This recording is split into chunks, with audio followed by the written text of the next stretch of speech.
శ్రీమాత్రే నమః. Jhansi trending shorts ఛానల్కు స్వాగతం. మీరు గనక మన ఛానల్ని మొదటిసారి చూస్తున్నట్లయితే ప్లీజ్ సబ్స్క్రైబ్ చేసుకోండి. మరిన్ని డివోషనల్ స్టోరీస్ కోసం మన ఛానల్ని అందరికీ షేర్ చేయడం మర్చిపోవద్దు. ఈ వీడియో కనుక మీకు నచ్చినట్లయితే ప్లీజ్ ఒక లైక్ అయితే ఇవ్వండి. శ్మశానాల్లో పూసేటటువంటి పువ్వులు తెచ్చుకోకూడదు. అట్లాగే కుసుమములు గంధమున దేవకోటి వాని దర్శనంబున యక్షులు తదుపభోగమున భుజంగ ప్రతానము ఈ మూడు తెరగులను మనుష్యులు ప్రియమందుటనగ కలుగు.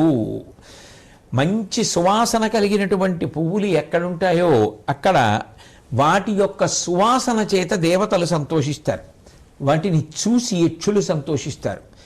వాటిని భోగించినటువంటి కారణం చేత భుజంగములు పాములు సంతోషిస్తాయి.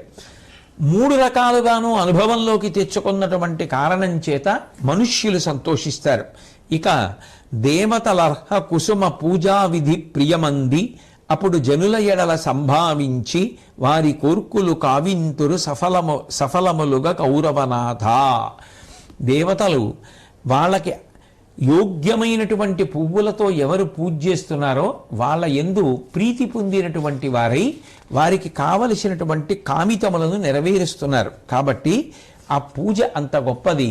పూజలో వాడేటటువంటి పువ్వు అంత ప్రశస్తమైన స్థానాన్ని పొందింది. ఇక ధర్మరాజా, నువ్వు ధూపం గురించి అడిగావు.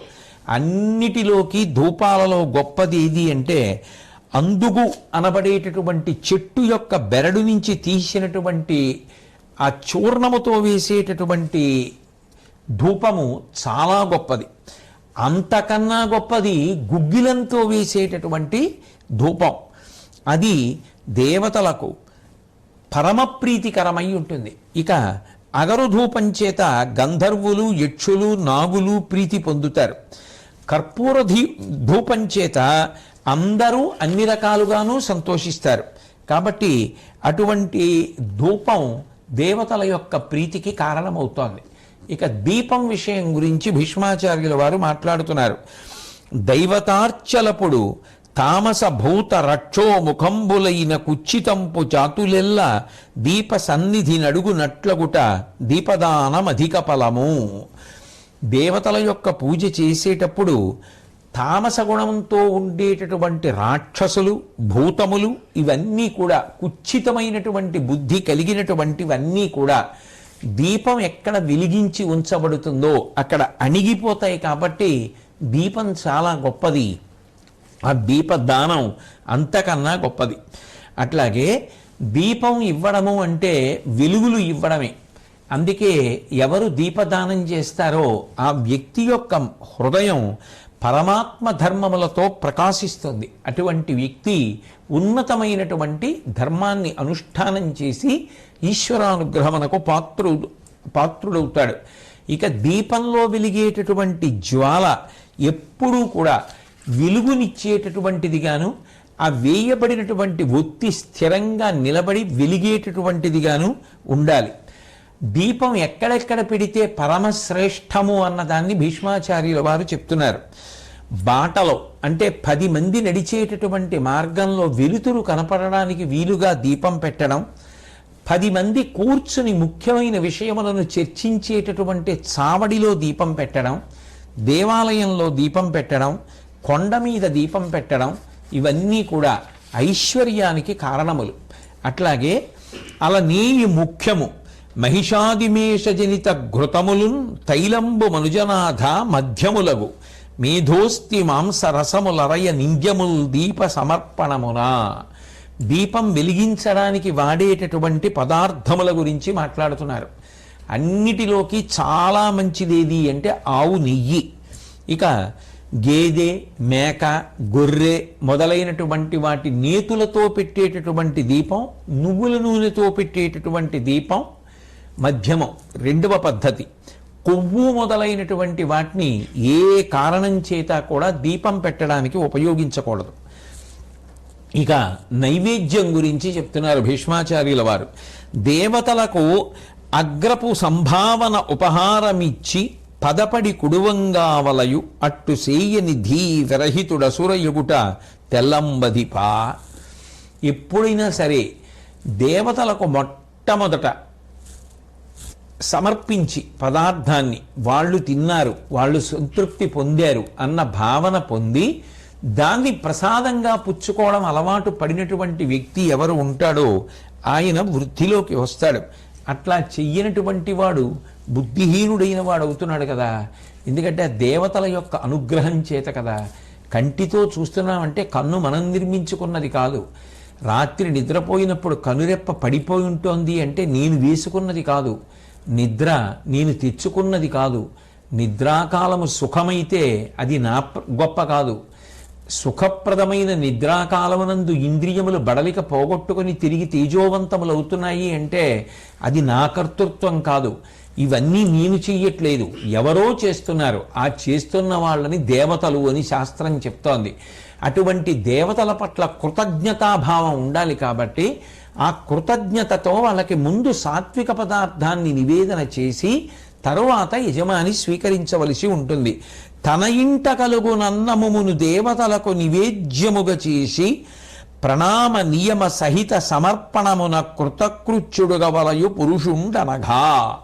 నైవేద్యం పెట్టేటప్పుడు తన ఇంటిలో వండినటువంటి పదార్థాన్ని పెట్టడం అనేటటువంటిది పరమ ప్రశస్తం. అంటే మహానైవేద్యం అని పెడతారు కదా, పెట్టినప్పుడు ఎలాగో వాళ్ళ ఇంట్లో వండినటువంటి పదార్థాన్నే పెడతారు. అవసర నైవేద్యంగా ఏదో పొద్దున్న పూజలో చేసినప్పుడు పళ్ళు పెట్టి కాస్త బెల్లం ముక్క వేసి పెడతారు, దానికి నిలవదోషం ఉండదు కాబట్టి. ఇక తిలపిష్టము దది దుగ్ధంబులు మరియును ధూపములును పుణ్య పరిమళంబులునగు పదార్థములు విభుదులకు ప్రియమసగు బలివిధులన్ కురుముఖ్యా. నైవేద్యములన్నింటిలోకి కూడా చాలా ప్రశస్తమైనవి అంటే నువ్వుల పిండి, పెరుగు, పాలు, ఇంకా మంచి సువాసన కలిగినటువంటి వస్తువులు ఏ ఉన్నాయో అవన్నీ కూడా దేవతలకు చాలా ప్రీతిని కల్పిస్తాయి. కాబట్టి అటువంటి పదార్థములను నైవేద్యంలో వాడడం చాలా ఉపయుక్తము సుమా. దాని చేత దేవతలు సంతోషిస్తారు అని చెప్పిన తరువాత ధర్మరాజు గారు మళ్ళీ భీష్మాచార్యుల వారిని ప్రశ్న వేశారు.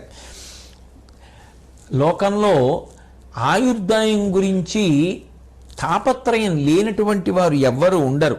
పురుషుడు శతాయువను శృతి పురుషవరా బాలురైన పొందుదురు మృతిన్ చిరమగు నేమిట నాయువు అచిరమగు నెద్దాన తెలియ చెప్పము కరుణన్. వేదం మనిషి 100 సంవత్సరములు బ్రతుకుతాడు అని ఆశీర్వచనం చెప్తోంది. కానీ కొంతమంది బాలురుగా ఉండగానే మరణిస్తున్నారే. అట్లా కొంతమంది పూర్ణాయుర్దాయం పొందకుండా 100 ఏళ్ళు బ్రతకకుండా మరణించడానికి కారణం ఏమిటి, దాన్ని నాకు చెప్పవలసింది అని చెప్పి అడిగితే భీష్మాచార్యుల వారు జవాబు చెప్తున్నారు. పురుషుడు శతాయువను శృతి పురుషవల బాలురైన పొందుదురు మృతిన్ చిరమగు నేమిట నాయువు అచిరమగు నెద్దాన తెలియచెప్పము కరుణన్. వేదం 100 సంవత్సరములు ఆయుర్దాయం అంటోంది. కానీ 100 సంవత్సరములు ఉండవలసినటువంటి ఆయుర్దాయాన్ని వ్యక్తులందరూ పొందట్లేదు. కొంతమంది బాలురుగా ఉండగానే మరణిస్తున్నారు, కొంతమంది పూర్ణాయుర్దాయం పొందుతున్నారు, కొందరు అటు ఇటు కాకుండా మృత్యువు పొందుతున్నారు. దేని చేత నాకు చెప్పవలసింది అని ధర్మరాజు గారు అడిగితే భీష్మాచార్యుల వారు చెప్తున్నారు. అనగా ఆచారమాయువు బెనుచును అదియ కాదు శ్రీయును కీర్తియున్ కలుగచేయు విను దురాచారుడాయువు పెనువు పొందడు అతని సర్వభూతంబులు అభిభవించు. ఆయుర్దాయం పెరగడానికి ప్రధానమైనటువంటి కారణము ఆచారమే. ఎవరు శాస్త్ర విహితమైనటువంటి కర్మలను శాస్త్రం చెప్పినటువంటి రీతిలో చేస్తూ ఉంటారో, ఎవరు ఆచరిస్తారో నియమాలను, అటువంటి వారు దీర్ఘాయుర్దాయాన్ని పొందుతారు. అట్లా కాకుండా ఆ చెప్పినటువంటి ఆచారము తెలుసుకోవడానికి పనికొస్తుంది కానీ మేము ఆచరించడానికి పనికిరాదు అని సదాచారమును వదిలిపెట్టేస్తే దాని వలన ఆయుర్దాయము క్షీణించిపోతుంది. కాబట్టి కావున ఆచారపరత భూవర మేల్ సాధుజనువులు ఓవు తెరువు సంభావించుట ఆచారము తా వర్ణాశ్రమ సమర్హతం బరగు నృపా. పెద్దలైనటువంటి వారు సమాజంలో ఎలా ప్రవర్తిస్తున్నారో, ఎటువంటి సదాచారమును పాటిస్తున్నారో చూసి తెలుసుకుని అటువంటి మంచి ఆచారమును పాటించినటువంటి కారణం చేత అందరూ కూడా దీర్ఘాయుర్దాయాన్ని పొందుతారు. సదాచారము అనేటటువంటి మాటలో గుర్తుపెట్టుకోవలసినటువంటి కొన్ని ప్రధానమైన విషయాల్ని భీష్మాచార్యుల వారు చెప్తున్నారు.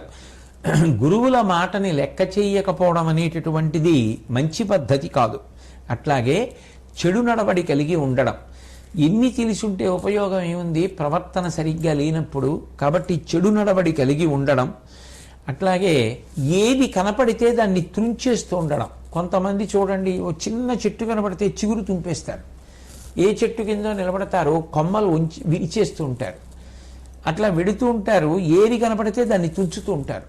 అలా తుంచేసేటటువంటి లక్షణం మంచిది కాదు. రెండు, గోళ్ళని వేళాపాళా లేకుండా అదే పనిగా కొరుకుతూ ఉండడం కూడా మంచి లక్షణం కాదు. ఇవాళ అందరూ చెప్తున్న మాట అదే, శుభ్రత పాటించకపోతే అనారోగ్యం వస్తుంది అని. గోళ్లలో ఎన్నో సూక్ష్మక్రిములు ఉంటాయి, అవన్నీ కొరుకుతూ ఉండడం ఏమిటి? కాబట్టి గోళ్లను కొరకడానికి అలవాటు పడ్డం అనేటటువంటిది మంచి ఆచారం కాదు. ఉదయకాలమనందు అస్తమయకాలమనందు సూర్యుణ్ణి దర్శనం చేసి సంతోషిస్తూ ఉండడం కూడా ఆయువు హరించిపోవడానికి కారణం. అట్లాగే విపరీతమైనటువంటి కోపానికి లోనైపోతూ ఉండడం, ఇతరులను బాధ పెట్టి హింస చేసి సంతోషాన్ని పొందుతూ ఉండడం, అసత్యం పలుకుతూ ఉండడం, ఇవన్నీ కూడా దురాచారాలు.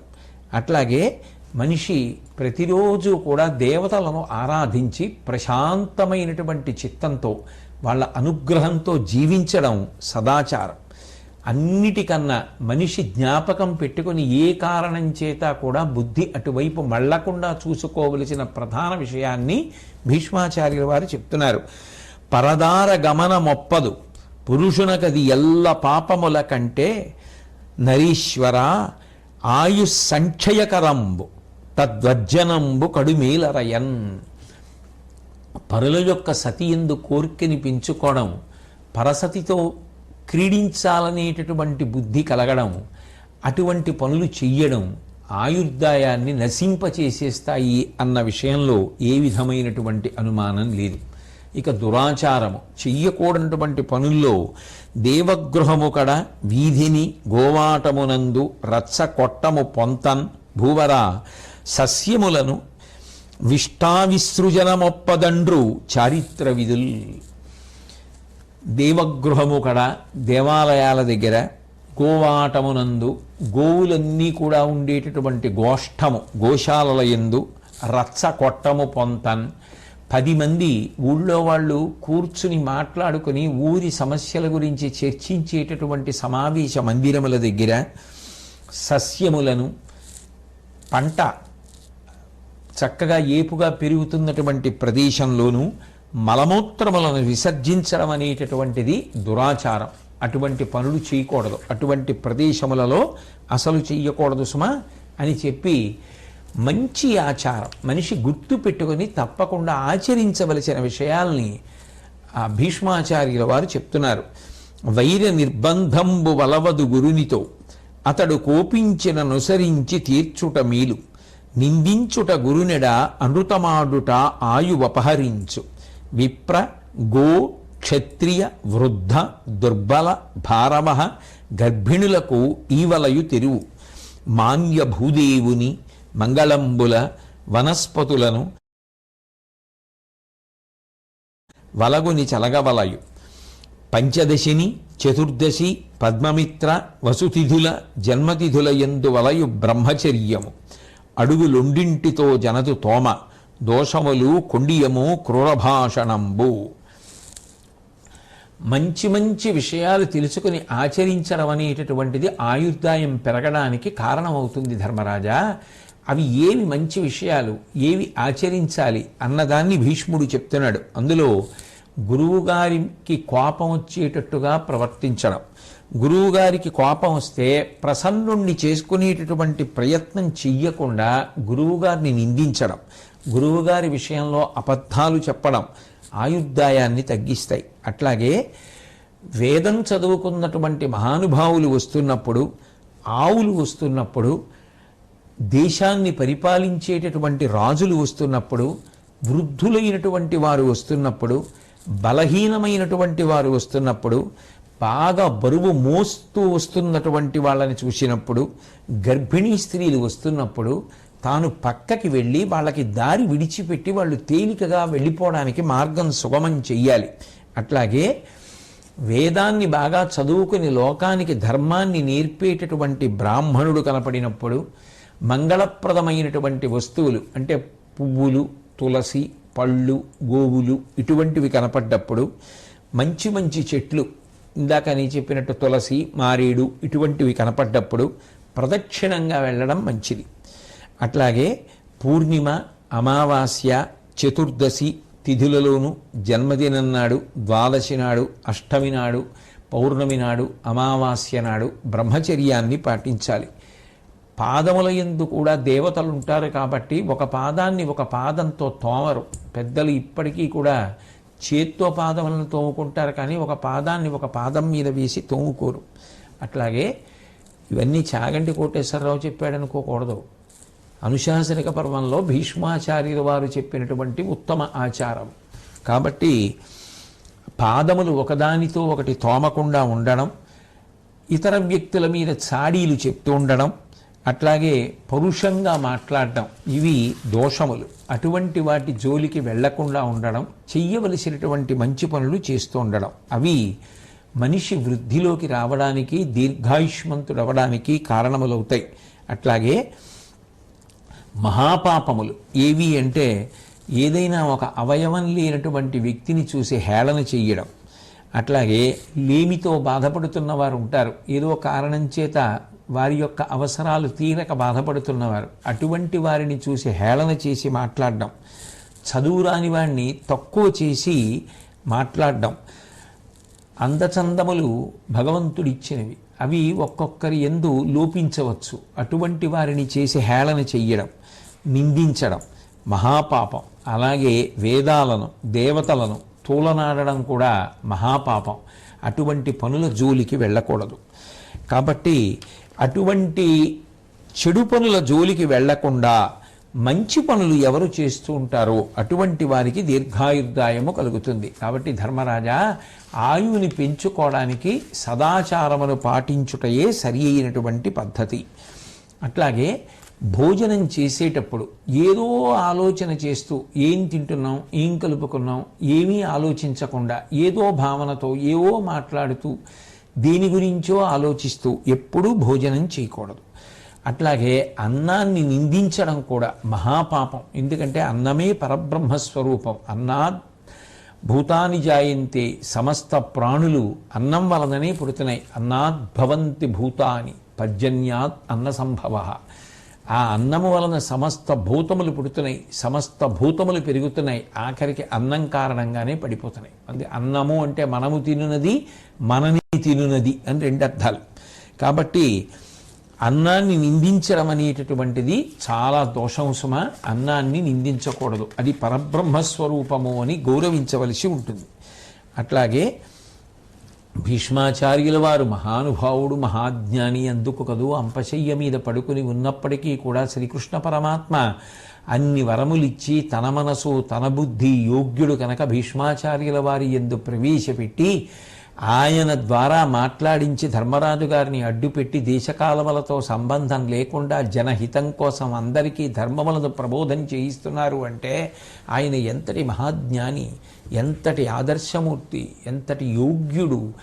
కాబట్టి ఆయన ఆహారం గురించి, శయనం గురించి, దాంపత్య జీవనం గురించి ఎన్నో ధర్మములను చెప్పాడు. ఆ ధర్మరాజు గారు వేసినటువంటి ప్రతి ప్రశ్నకి జవాబు చెప్పారు. తర్వాత ధర్మరాజు గారు భీష్మాచార్యుల వారిని ఉద్దేశించి అన్నదమ్ములు ఏ విధంగా బ్రతకాలి కలిసి అన్నదాని గురించి అడిగితే, విను భక్తియు వెరపు కలిగి అనుజన్ములు పెద్దవాని ఆరాధింపన్ జనవరా అతండు తమ్ముల కొనియాడన్ సిరికి పట్టగుదురు ఉజ్వలులై. ఎప్పుడూ కూడా తమ్ముళ్ళు అన్నగారిని పరమ గౌరవంతో చూడడం అనేటటువంటిది జీవితంలో అలవాటు చేసుకోవాలి.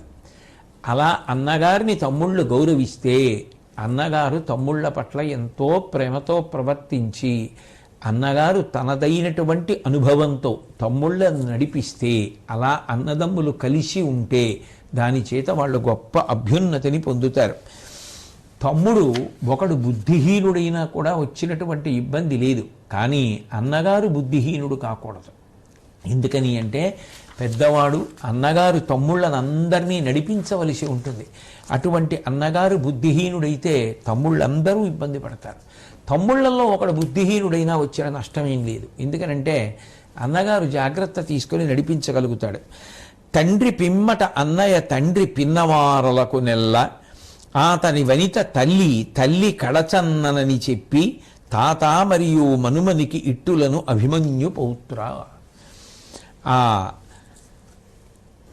ఒక కుటుంబంలో తల్లి తండ్రి కొంతమంది కొడుకులు ఉన్నారు.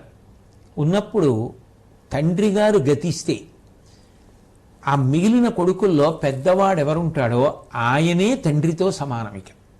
ఆయన పట్ల అగౌరవం తండ్రి పట్ల అగౌరవం, ఆయన పట్ల గౌరవం తండ్రి పట్ల గౌరవం.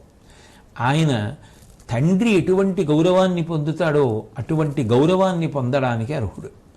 అట్లాగే ఆ ఇంట తల్లి శరీరత్యాగం చేసేస్తే పెద్ద ఆయన భార్య అంటే పెద్ద వదిన గారు ఎవరుంటారో ఆ పెద్ద వదిన తమ్ముళ్ళందరికీ తల్లితో సమానం. తల్లి ఏ గౌరవాన్ని పొందుతుందో పెద్ద వదిన గారు అటువంటి గౌరవానికి పాత్రురాలు. అటువంటి అన్నగారిని అటువంటి వదిన గారిని క్షోభ పెట్టడం, వాళ్ళ పట్ల అమర్యాదగా ప్రవర్తించడం, వాళ్ళకి చెందవలసిన గౌరవం వాళ్ళకి ఇవ్వకపోవడం వినాశహేతువులు. అట్లా ప్రవర్తించకూడదు. మనిషిగా పుట్టినప్పుడు కుటుంబ జీవనం అనేటటువంటిది అత్యంత ప్రధానం. బయట ఎంత గొప్ప పనులు చేశావు కాదు, అసలు పుట్టిన ఇంట్లో ఎలా ప్రవర్తించావు అన్నది అత్యంత ప్రధానమైన విషయం. కాబట్టి అన్నని వదినని తల్లి తండ్రి లేనప్పుడు తండ్రి తల్లిగానే భావించి గౌరవించవలసి ఉంటుంది. ఉపాధ్యాయుడి కంటే తండ్రి 10 రెట్లు ఎక్కువ గౌరవనీయుడు. తండ్రి కన్నా కూడా తల్లి ఇంకొక 10 రెట్లు ఎక్కువ గౌరవనీయురాలు అని వేదములు ప్రశంసిస్తున్నాయి ధర్మరాజా. అందుకని ఆ తల్లి పట్ల తండ్రి పట్ల అంతటి భక్తిని గౌరవాన్ని కూడా అందరూ చూపించవలసి ఉంటుంది అని చెప్పి భీష్మాచార్యుల వారు ధర్మరాజు గారితోటి హర సనత్కుమార సంవాదము అనబడేటటువంటి తత్వ సంబంధమైనటువంటి విషయాన్ని ప్రస్తావించారు. ఒకానొకప్పుడు జన్మతః జ్ఞాని మహానుభావుడు, ఆయన ఏదో గురు శుశ్రూష చేసి జ్ఞానమును పొందినటువంటి వాడు కాదు, బ్రహ్మమానసపుత్రుడు. అటువంటి సనత్కుమారుల వారి దగ్గర సాక్షాత్ జ్ఞానస్వరూపి అయినటువంటి శంకరుడు తత్వాన్ని తెలుసుకున్నాడు. ఎందుకు తెలుసుకుంటాడు అంటే ఆయనకి తెలియదనే. ఈశాన సర్వ విద్యానాం ఈశ్వర సర్వభూతానాం బ్రహ్మాధిపతి బ్రహ్మణోధిపతి బ్రహ్మా శివోమే అస్తు సదాశివోం. అటువంటి మహాపురుషులైనటువంటి వారు, అటువంటి జ్ఞానులైన వారి దగ్గరికి వెళ్ళడం, వాళ్ళ జ్ఞానాన్ని చూసి సంతోషించడం పరమేశ్వరుడికి గొప్ప సంతోషకారకం. అందుకే ఒకప్పుడు శివుడు ఆ సనత్కుమారుడి దగ్గరికి వచ్చాడు. వచ్చి తత్వ సంబంధమైన విషయముల గురించి అడిగితే ఆ సనత్కుమారుడు మాట్లాడుతూ, ఈ లోకంలో 24 తత్వములున్నాయి, కొంతమంది వాటిని 25 అని కూడా అంటూ ఉంటారు.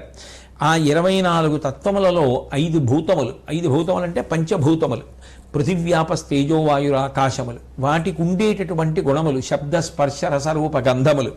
అక్కడికి 10 ఇంద్రియాలు, 5 జ్ఞానేంద్రియాలు, 5 కర్మేంద్రియాలు, అప్పటికి 20 పంచభూతములు. పంచభూతములకు ఉన్నటువంటి గుణములు శబ్దస్పర్శ రసరూప గంధములు, 5 జ్ఞానేంద్రియములు 15, 5 కర్మేంద్రియములు 20. అవి కాకుండా మనసు, బుద్ధి, అహంకారము, ప్రకృతి, ఈ 4టితో కలిపి 24 తత్వములు. ఈ 24 తత్వములను కలిపి దేహము అని చెప్పి జ్ఞానులైనటువంటి వారు భావన చేస్తూ ఉంటారు. కట్టె లోపల నిప్పు ఉంటుంది, అందుకే కట్టెని కట్టెతో రాపాడిస్తే నిప్పు వస్తుంది. అట్లాగే ఈ లోపలనే, ఈ శరీరము లోపలే పురుషుడు అనబడేటటువంటి పరమేశ్వరుడు ఉంటాడు. ఆయననే అమృతము అని పిలుస్తారు, బ్రహ్మ అని పిలుస్తారు. అటువంటి పరమేశ్వరుడు ఈ శరీరమునందే ఉన్నాడు.